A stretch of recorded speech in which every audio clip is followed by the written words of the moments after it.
আজকের আলোচনায় স্বাগত। তো সময়টা ছিল রাত ৮টা কি ৯টা। কালবৈশাখীর সে কি প্রবল ঝড় বৃষ্টি। হ্যাঁ, আর একটা জনশূন্য বাসস্ট্যান্ডে একা বসে আছে সৌম্য। অফিস থেকে ফিরতে বেশ দেরি হয়ে গেছে তার। ফোনটাও বন্ধ, চার্জ নেই একদম।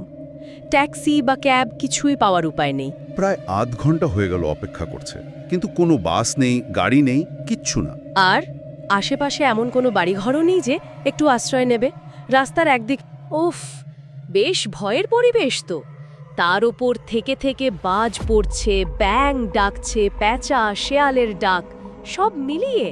হ্যাঁ, আর ঠান্ডা হাওয়া দিচ্ছে, বৃষ্টির ছাঁট আসছে, বেশ কাঁপুনি মারানো আবহাওয়া।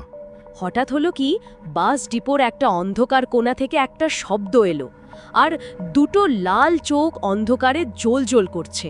সৌম্য তো ভয়ে কাঁপা কাঁপা হাতের টর্চটা জেলে সেদিকে ফেলল। আর দেখলো একটা বাঁদুর ফোরত করে উড়ে গেল। যাক বাবা, কিছুটা স্বস্তি পেল সে। বৃষ্টিটাও একটু ধরে এলো তখন। ভাবলো যাক, এবার হয়তো একটা গাড়ি পাওয়া যাবে। ঠিক তখনই পাশ থেকে ভেসে এলো একটা বরফ শীতল গলা।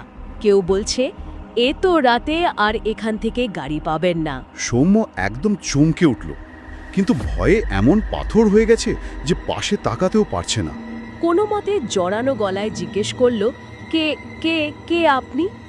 উত্তর এলো, ভয় পাবেন না, আমিও আপনার মতনই একজন পথিক, বাড়ি ফিরব।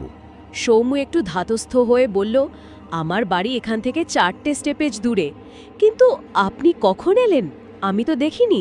লোকটা বলল, আমি তো অনেকক্ষণ ধরে বসে আছি এখানে, আপনি খেয়াল করেননি? সৌম্য এবার একটু সাহস করে পাশে তাকালো। দেখলো লোকটা একটা ওভারকোট পরে আছে, ভিজে একদম চুপচুপে। ও নিজের রুমালটা এগিয়ে দিল।